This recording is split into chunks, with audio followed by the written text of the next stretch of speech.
Albert Tay has claimed that his testimony to the MACC was leaked to the Sabah Chief Minister. Meanwhile, Hajiji said that the Sabah government has the authority to decide on who can enter the state. Umno Youth will not be attending the Anti-Urban Renewal Act rally organized by PAS. Stay tuned for this and more on Kinitv News. Businessperson Albert Tay has accused the MACC of harboring rats who had leaked his confidential testimony to Sabah Chief Minister Hajiji Noor.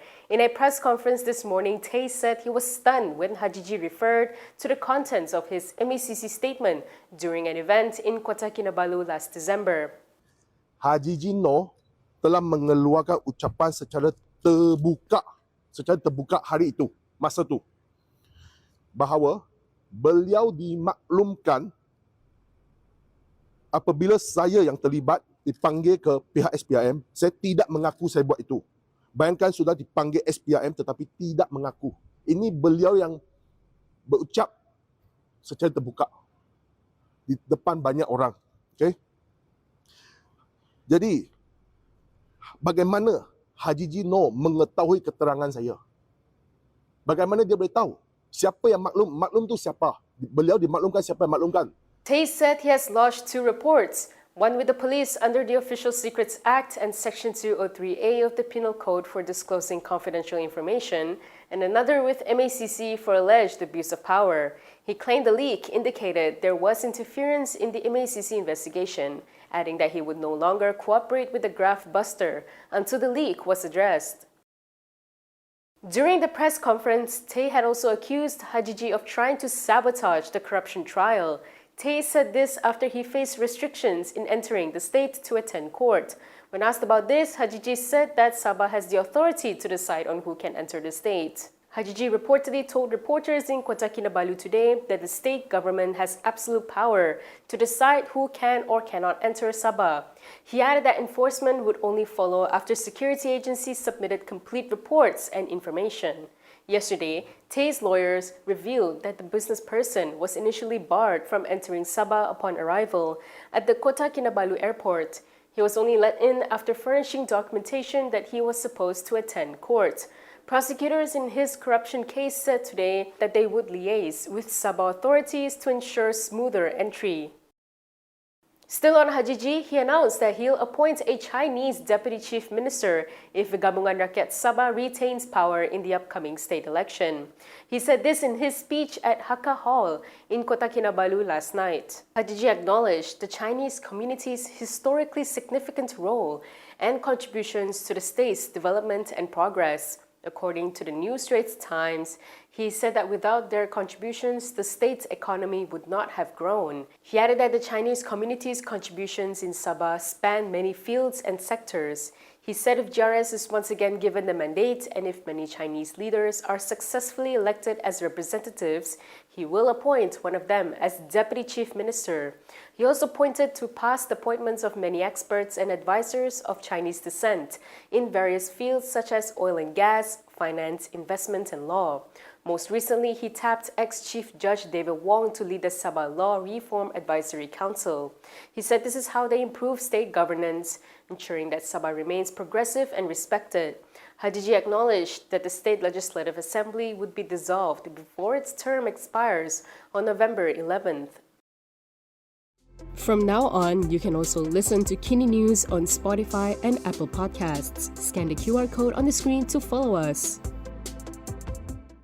Former Prime Minister Dr. Mahathir Mohamad has cautioned that the formation of big umbrella groups by Malay parties will lead to more division and their eventual defeat in the elections. In a post on X, Mahathir said that although response to his proposal for a big umbrella has been encouraging, everyone who aspires to be Prime Minister is now setting up their own. With this, he said there will be 2, 3, or even more groups and the Malays will support and become members of them. He asked whether they want only one big umbrella or several. Mahathir said Malay voters have enough to win and form a government. However, he pointed out that it was never their intention to form a purely Malay government. He said like the old alliance, a coalition government can be formed with the Chinese, Indians, and other ethnic groups. Previously, Mahathir had announced the formation of a Malay Secretariat Committee as a big umbrella for the community.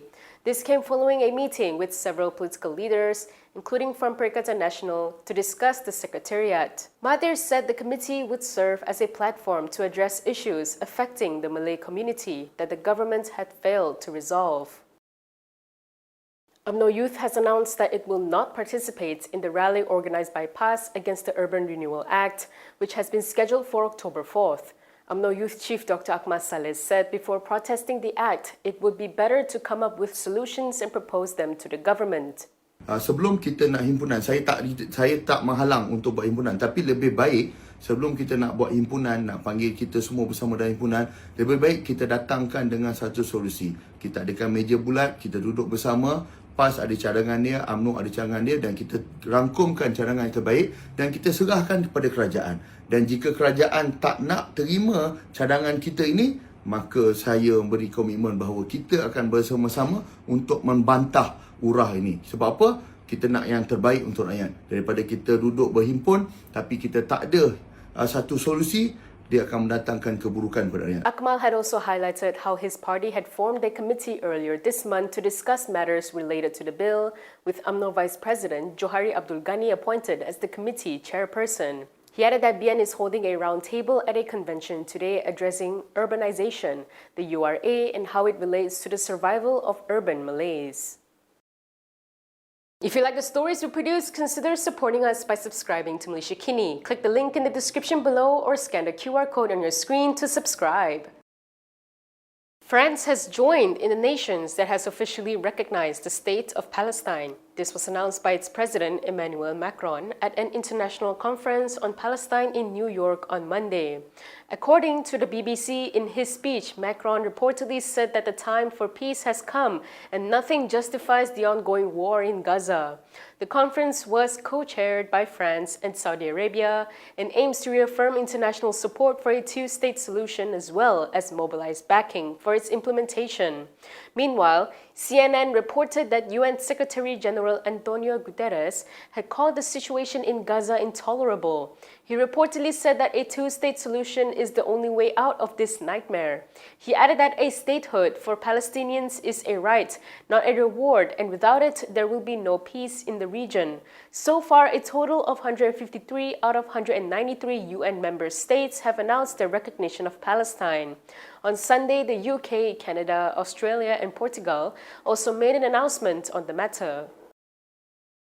Yesterday, Prime Minister Anwar Ibrahim announced that all Malaysians with a valid driver's license will be eligible to purchase RON 95 petrol at RM1.99 per litre. He also stated that there will be no income cap for the RON 95 subsidy once the targeted subsidy mechanism is implemented on September 30th. We carried out a poll to find out what the public thought about the announcement. Here are the results. 61% of voters said that it was a good move that will benefit all Malaysians. 20% felt that it's unfair and argued that the higher income groups should pay more. 17% support the initiative and said that they hope the subsidies will actually help the people. One voter who commented said that it's a good move as sometimes it is hard to distinguish between who is in the T20 or T15, and T20 groups have a lot of burden as well. What are your thoughts on the government's approach to petrol subsidies? Let us know in the comments below. And that is all from me today. For more stories, you can go to Kinitv.com. You can also follow us on Instagram, X, YouTube, and Facebook for the latest news updates. I'm Camelia. Thanks for watching.